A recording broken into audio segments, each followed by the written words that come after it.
intersection of good drinks, good music, and good times. This is Hops and Spirits Bar Conversations. I was already smiling and laughing before I hit the record button, and I think we all know what that means, is we're going to have a good time on the show tonight. And this is a fun guest for me because they might not know it, but where I'm actually based, I don't believe is very far from where they grew up. So I think we're going to have a fun conversation because I actually know how to say their hometown, which I don't know if everyone does. If everyone does. So.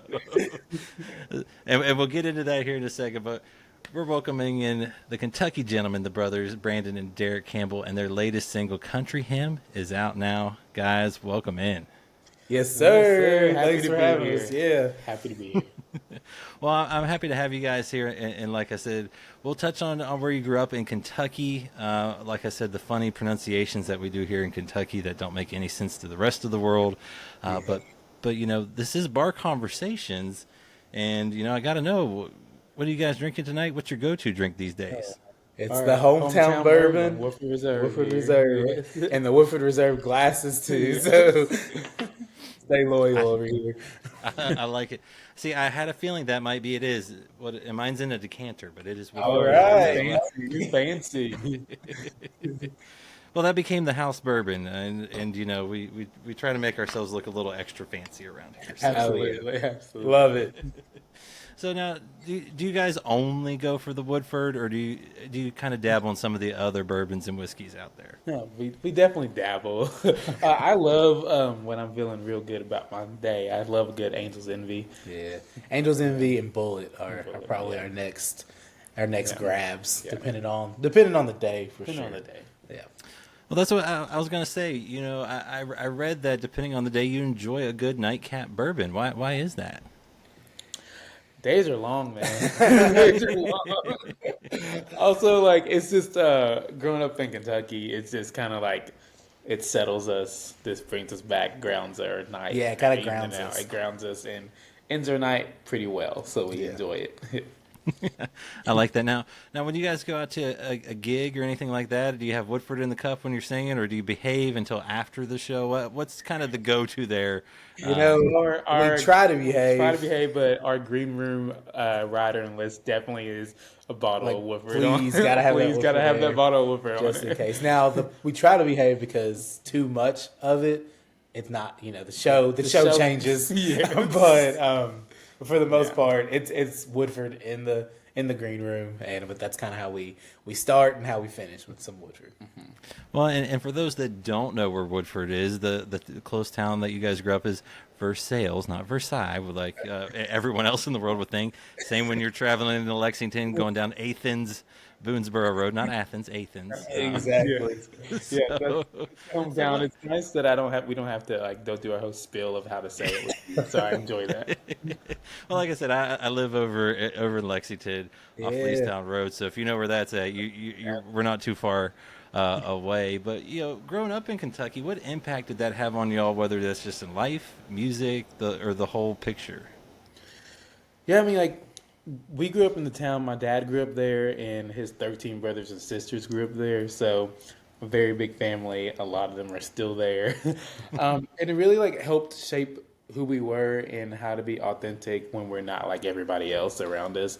And so, it really helped kind of shape our mindsets and shape our way of just getting through life, not being like everybody else, and getting through life and not just settling down in the one spot. Yeah, there's there's something about most Kentuckians, we're all just so proud. There's something so proud about us all. So I think it really shaped us in that respect of being proud of who we are, where we come from, taking that, the good, the bad, and the ugly, and embracing it almost, and making it, and realizing that it really does build all aspects of your life, whether positive or negative. But it's turn it into what the hell you really, what you can make it out to be, and do the best with it. And I think that's kind of what we try to do day in and day out. And so I definitely think we can thank Kentucky and Versailles for that.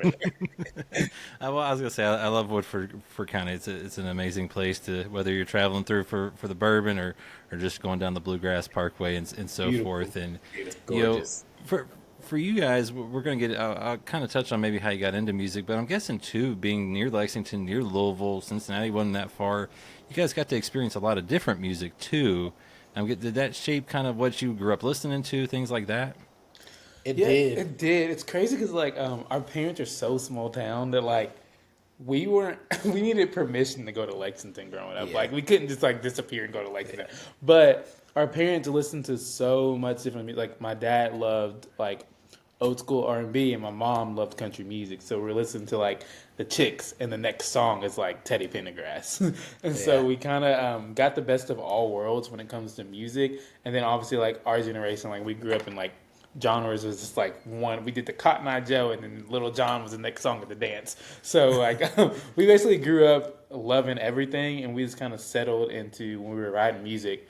It always turned out to be country music, like so we stopped fighting it. Yeah, like no matter what we do, it's rooted in country, but you do hear all those other influences that we heard and that we felt growing up, and I think that's like the beauty of music, and it's the beauty of us creating what we create.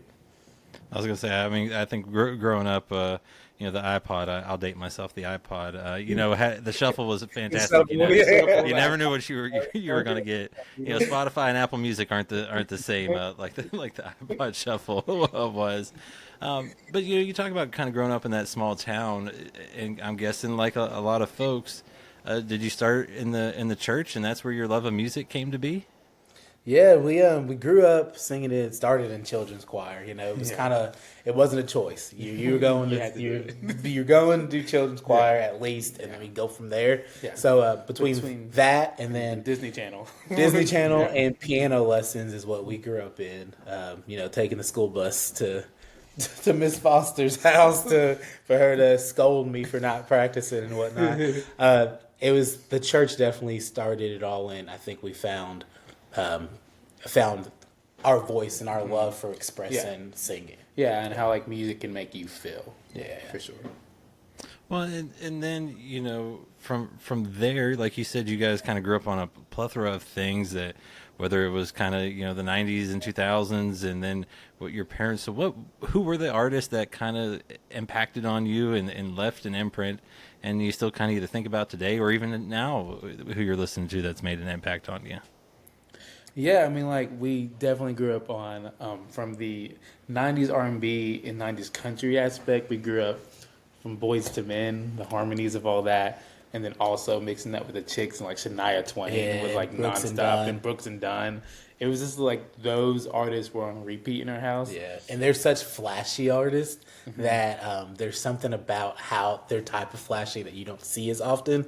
And I think sometimes when people see what we do, they're like, "Oh my goodness, it's really obvious." Like but bring rhinestones back to the men of country music. I like that. A different kind of bling, right? Yeah, exactly. And then like today's artists, just folks like fellow Kentuckian and Carly and Carly Pearson, like folks who just they sing from a place that Chris Davis. It's so it's brought up from so like deep. They dig down deep, and it's something that when you hear it, like it's something to cherish. So yeah.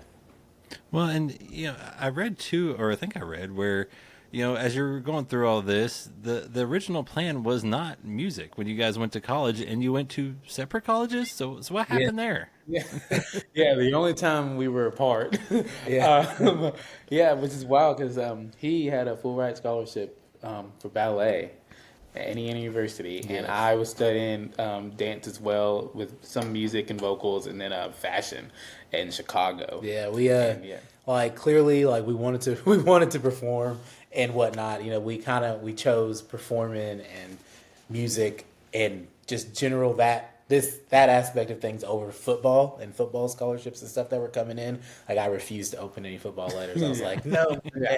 Like we played football and wrestled and ran track like our whole lives, and then it came to college and we're like, nah.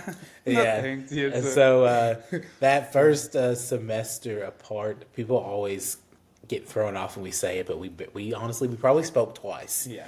It's just I think it was a natural like we need to kind of find our own individual identity, and Especially as whatnot. twins. It's like so many people group us together and we're not allowed to be different. Yeah. So we had to Well- find our own like identity, and we knew that internally. So it was nice to, when we got back together, we argued more, but at least we were individuals. So yeah.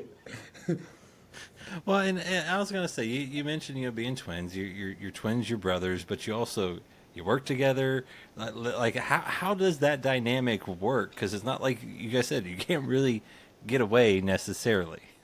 Yeah, we. I guess that's kind of how it works. Is that we straight up will say, "Yeah, I need to get away," and then the other one says, Yeah. "Whatever, you go do that," and then you go take your time apart because there's no way all that we do together can be healthy if I can't step away and do my own thing. Take care of yourself. And take care of myself, yeah. So that's kind of how on a day-to-day basis we kind of pick up on. It's, I guess, even as twins, like we pick up on when one needs we need a break.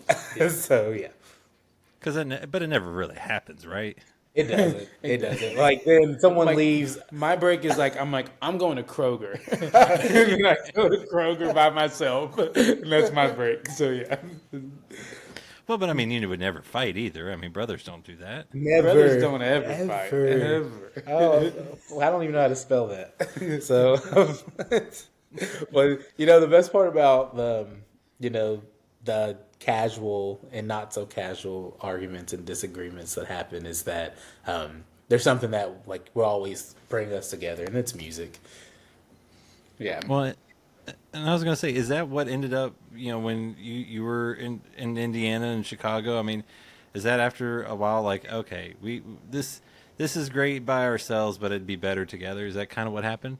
Yeah, we we weren't happy at those schools, and we I'm kind a of small like town boy, so Yeah, I was Chicago. in downtown Chicago, and I was like, "It is loud." I was like, "Mama, it is loud. There's an ambulance every 3 seconds. I can't do this." But Yeah. we like when we decided to like that we were going to leave and we were all together. It was kind of like a family meeting, but it was on a road trip to go pick up all our stuff. But it ended up being like we were talking about our future, and our family was just kind of wondering like what's going to make y'all happy. What do you want to do next? And we kind of figured like we were both saying things in terms of music. We were kind of like, oh, like if we're going to do this, we might as well just do this together. And that's when we decided we were gonna pick it. We were 19 years old. Yeah. We'll pick it up, stay for a couple months, and then we ran on to And Nashville. ran to Nashville and moved into our 1-bedroom, 1-bath apartment together. Yeah, we would rock paper scissors every With the- night. Who had the with the- futon and who had the bedroom, and so that's where the disagreements really began. But I don't think I would trade it for the world. Well, I was going to say, I mean, what made y'all change and kind of take that Nashville route? I mean, because one, it's still loud, but what made you go down there and kind of see what you could do? Yeah, well, I think when we realized we wanted to do music together is when we started to sit down kind of as like in our young adulthood and we just picked up the guitar, sat at the piano, and we were just writing. And I think we knew what genres we loved the most. But when it came to just anytime we would just write, not think and just write the songs, it was straight up like it didn't land anywhere but in country music.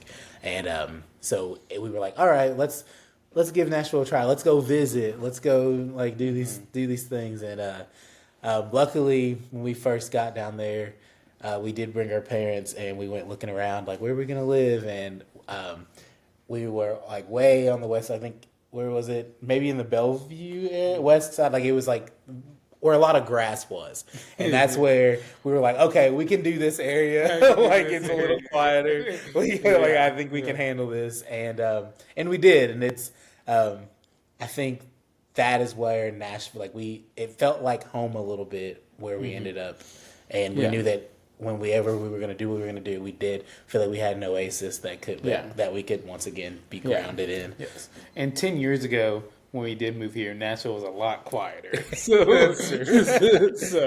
now it's a little hectic, but yes. Well, I was gonna say you've grown with it and you've gotten accustomed to the noises it's built, right? Yes. And you just stay out of downtown half the time.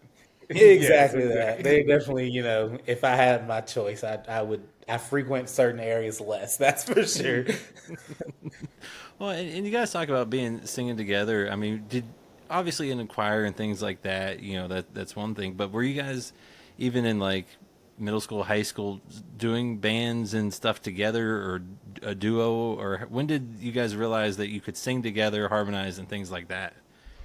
It's crazy because like we always joke about when we're on stage, like we're like in our bedroom because we used to like practice like the theme songs on Disney Channel, all the Cheetah Girl songs. Yeah, like we would like Cheetah Boys. We'd sit our parents down and we'd literally make them watch us do any and everything. Yeah, and we even had like we have a big brother, Quentin, and we were a trio at one point, and we were DQB. It's all our first initials, and and I think when we started, he would like make beats behind us on the keyboard, and we all shared a cell phone, so we created this voicemail that people. If we go visit back home and people see us, they will literally sing us the voicemail. It's ridiculous, but I think when we kind of started writing, or like really at that age, at like 12, we were just like changing the words to songs we already knew. Yeah, and that's when we kind of realized, oh, like we sound sound decent, like we sound like the people that we heard this song from, like our voices blend, and that's when we kind of started, without even knowing like how to do a harmony, technically how to do a harmony, is when we just knew that it felt good and we felt like it sounded good when we would just sing together. And I think that was when we realized like, oh, like we like to do this apart, and we think we feel good when we do this apart, but it's even better when we do it together. Well, I was going to say, you get down to Nashville. Was the plan when you got down there to work together and kind of to see what the duo could do? Or was it play separately when you could get gigs? How did the initial start in the Music City go? It was us against the world. It was always, we never really played any place or wrote like a part. We definitely like attacked our Nashville dream as like it's us or nobody around, like it's us or nothing, and that really like it's definitely just like a brother thing, like a twin brother thing. Like I don't succeed unless you succeed, you don't succeed unless I succeed thing, which is kind of how we were raised in Woodford County. Kind of like our family would take care of each other, and if we always tried to like make sure we're good and where we are in our career. Yeah, like there are times where we realize maybe it's healthy if I sit down and write a song by myself. And we like, as much as we attack being country music and attacking this career of ours together head on, we also realize the importance of living our individual lives in order to be like real and be able to write about like real stuff. And I think like that is how we kind of, I guess that's how we got stronger. Like it's when we realized what his weaknesses are, and all my strengths. I have no weaknesses. But that's when, I think that is like, we, still to this day, most folks are like, woo, it's you too. Y'all are a lot, but it's you too, ain't it? And I'm like, yes, it is. So like it's something that we just embrace, and we knew that we're stronger together, Well, and you couldn't be DKQ because it was just the two of you. So how did you settle on the Kentucky Gentleman as the name? Yeah, it's a while ago. When we were driving back and picking up all my stuff from my dorm room, and my mind was like spinning because like I had this whole like life plan that clearly had fallen apart very quickly. It's crazy how quickly crazy how quickly that went away. But my mom was like, we'll readjust. We'll figure out whatever will help y'all with whatever you need. But no matter what, y'all will always be my Kentucky Gentleman, no matter where you're at. And it was like, the Kentucky Gentleman. That's who we are. And that's like when we were in Indiana and Chicago, everybody was like, y'all are so country, and y'all are like such gentlemen and so classy. They would always say we realized like how I don't know, just how where we grew up, how we wear that on our sleeves so much when we go anywhere else, like, and we say where we're from after they're around us for a while, they're like, oh, that checks, And so I think it was something that and I think we kind of like, when you move away for the first time like that, you kind of like, you reject it a little bit, we were kind of like, it was really annoying. Yeah. And so it was like I was on the defense every day. yeah. And so I think that was our way of like, and really embracing who we are, like our truly first steps to embrace like all that we are. So yeah, I think that's why we latched onto that so quickly. Yeah.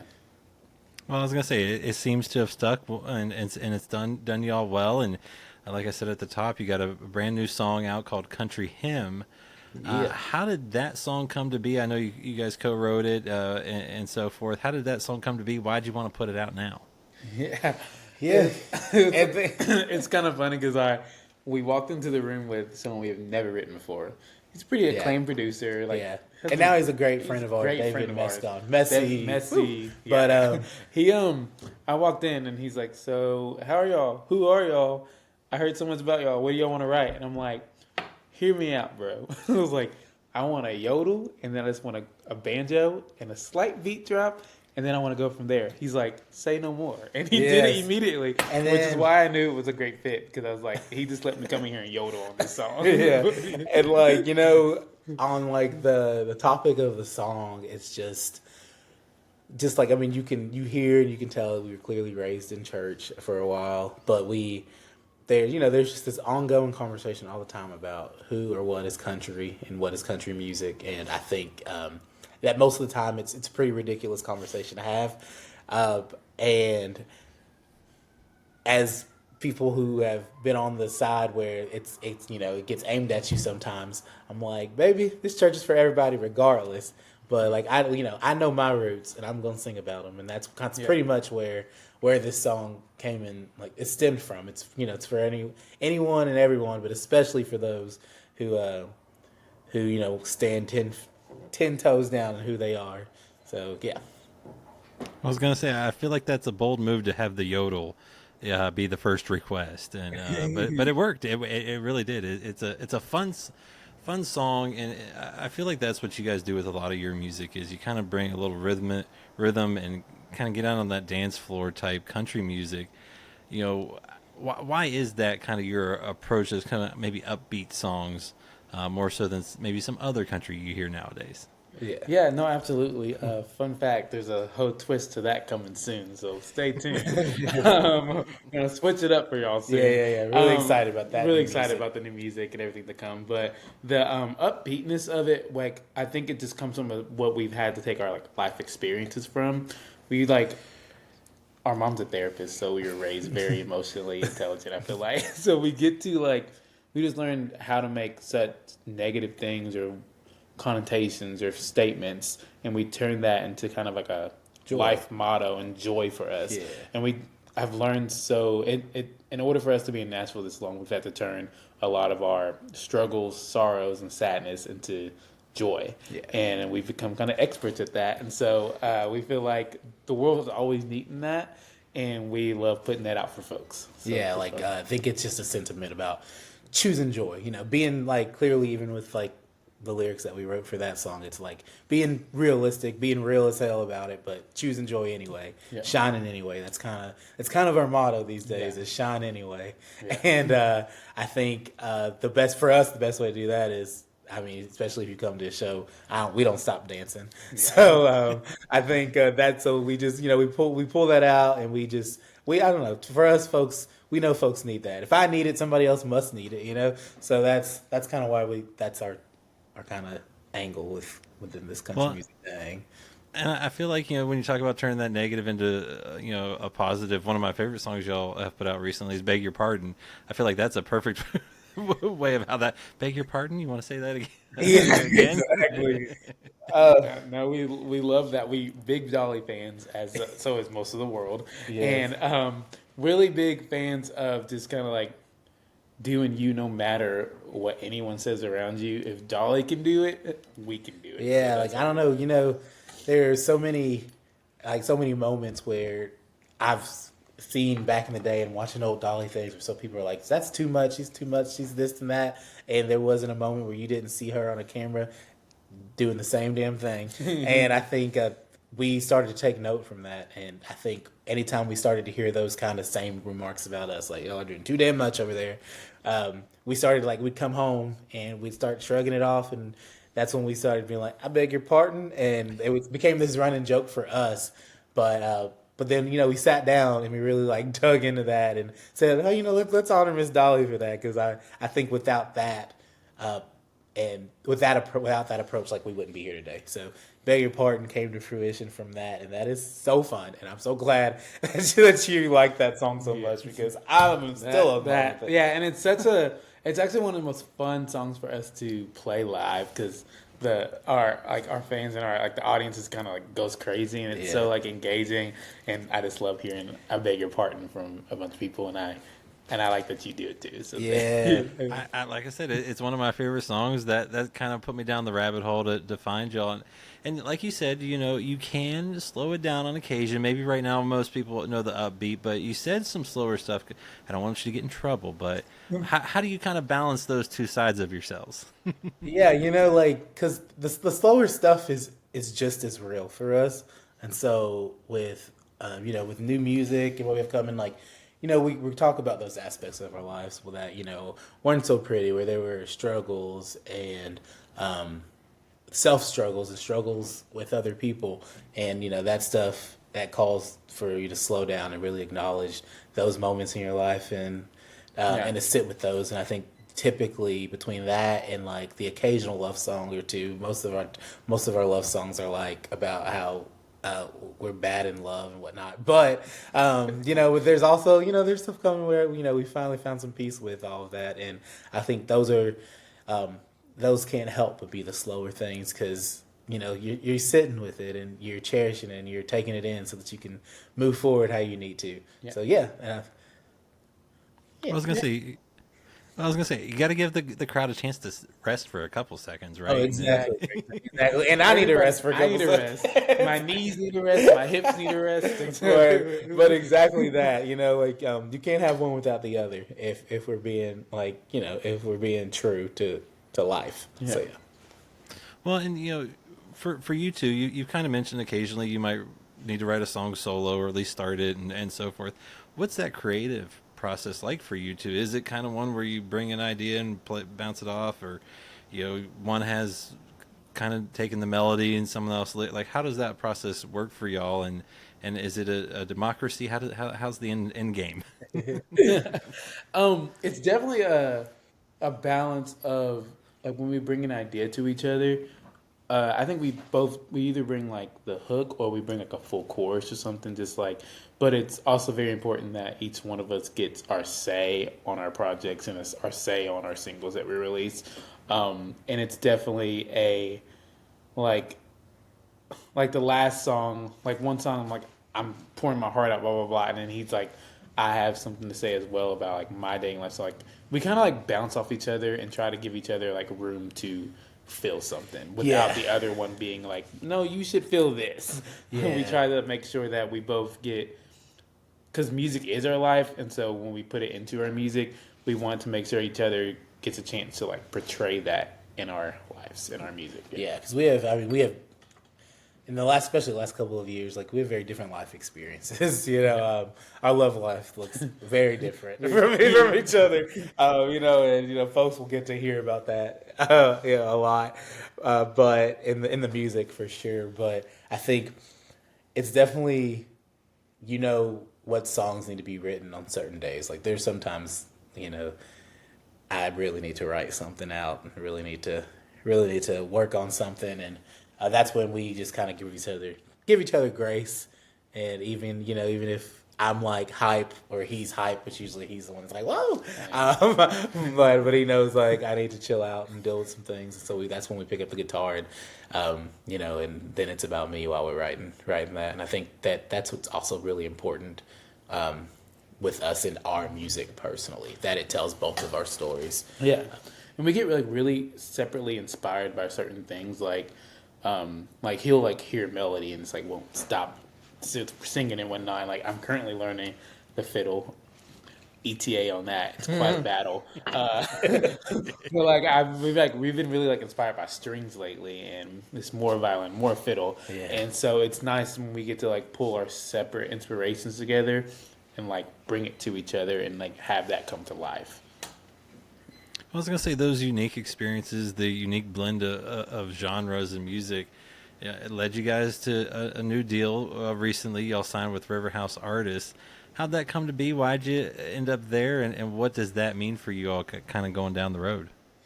The funny story about first connecting with River House was just that we actually were a couple years ago. We're in a competition to sing the national anthem at the Music City Bowl, and we didn't win, but president of the label was a judge, and it took about a year. We ended up on the road with some other artists and putting out more and more music, and it just so happened that she kept up and was watching and was seeing all the things we were doing and finally started like being moved by what she watched. And then from there, we struck up a conversation and kept talking, and started meeting people over there, and we realized that they understood, they saw who we are, they saw us for all that we are,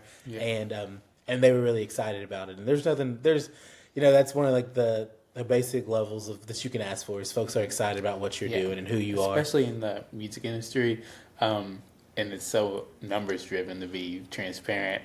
And we walked in and we met with them, and they didn't treat us like numbers, they treated us like people. And it was just like a spot on, like, wow, we made everybody in the room, we felt like humans and not just like a business. And that really changed our relationship with them and how we were viewing them. And so they are really big champions of that. We believe they believe in us, and we really enjoy working with them so far. And it's really, really exciting when you get to create, and you get to create alongside more and more people because of this partnership. So we're just really excited for everything that we've been working on with them. Exactly. Well, and along this crazy journey, you guys have gotten some pretty nice praise. Glad's New Voices in Country, to being on Artist to Watch lists from Nashville Scene, NPR, and BET. What's it like to get those kind of accolades? As you guys, like you said, you're about a decade in, or more than a decade into having those little victories along the way. I'm guessing it is something that keeps you going. Yeah, it's crazy because there comes a point when you're chasing this dream that people call crazy dream for so long that you have to remind yourself every day, like, you are your own validation. But in the end, like, you can't lie, like, it feels good to be validated by especially from the people that we grew up. BET helped raise us. NPR we listen to all the time. Glad, very important organization, like for us and the people around us, and we've just been we're very honored that they see us. And a lot of artists in Nashville and in country music, even if you're not in Nashville, like, you want to be seen and you want to be heard, and it feels appreciated to feel that and see that all over the web. You work so hard, and when we were getting those incredible shout outs and looks from as independent artists, it just it really does. Deal. It's crazy. And it just it's just crazy because you think it happens right when you need it. Like, there are times when we were really sad about something and really discouraged, and then literally within the week we wake up and like you're being shouted out. Rolling Stone says we see you, and it's felt pretty divine in that respect. And I just feel like, folks know, the universe knows what you need to keep going, and that just it helped us truly just keep going, because without a nod every now and then, I'm not so sure that we can only nod to each other so much for so long, and it's just me being funny about it. But for so long until you wonder, like, are we tripping? Are we the problem? And so it truly has kept us keep putting one foot in front of the other. We don't take those kind of things for granted, for sure. But you guys are doing good. I mean, you don't get to go on tour with Warren Treaty, play Americana Fest, Bourbon and Beyond, and those things if you're not doing something right, right? That's right. I would say that's right. I guess You said it. I mean, what was that like? Last year getting to do all of those things and kind of see the success of Warren Treaty, and stuff like that. Yeah, that's been like first of all, Warren Treaty are incredible. They're they're blessings to us. They're like family to us, and they have treated us with the utmost respect and mentorship during the last year. And their shows are phenomenal, and there's not. I mean, there wasn't a show that we didn't learn from. Yeah, and night after night to do what they do night after night is impeccable. Absolutely. So shout out to them. Yes, and I mean, it just really put the cherry on top for such an incredible year and playing Bourbon and Beyond, and that was like I think Bourbon and Beyond was. I had a moment there when. The song started and all the people sang "Beg Your Pardon" from top to bottom, and I was like, "Whoa!" And so I don't know, like those moments right there really do show like that people really are identifying with the music that we're writing and singing, and being on tour with those incredible people who are doing such incredible things out there is nothing short of everything that we've ever wanted, and so it just I don't know, like. We're just hoping like this year beats last because man was that incredible. Oh yeah, it was a life-changing experience. Their whole band, their whole camp, they all were so kind to us. And I remember like the very last date we had with them last year. It was the guitar player and I think another player wore our merch on stage during the show, and it was like wow, like. I was like, here I am. I was like, 8-year-old me would be gagging right now.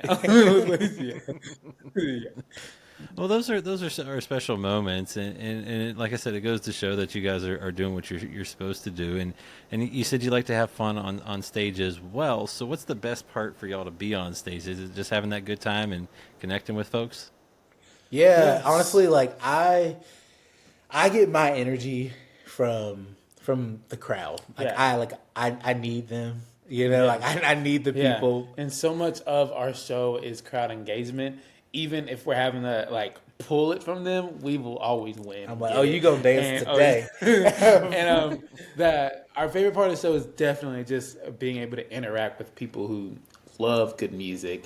And there's a very big difference in energy when the people in the crowd just enjoy love music, and that's one of the crazy things about touring is that like in my mind, like I never thought like someone in Wisconsin would be singing "Beg Your Pardon," but here we are in Madison, Wisconsin, and everybody's screaming "Beg Your Pardon," and like so like it's just kind of like a music heals, fixes all. Music carries people through the morning, day, and night. It's just like end all be all. Music does it for folks. Yeah.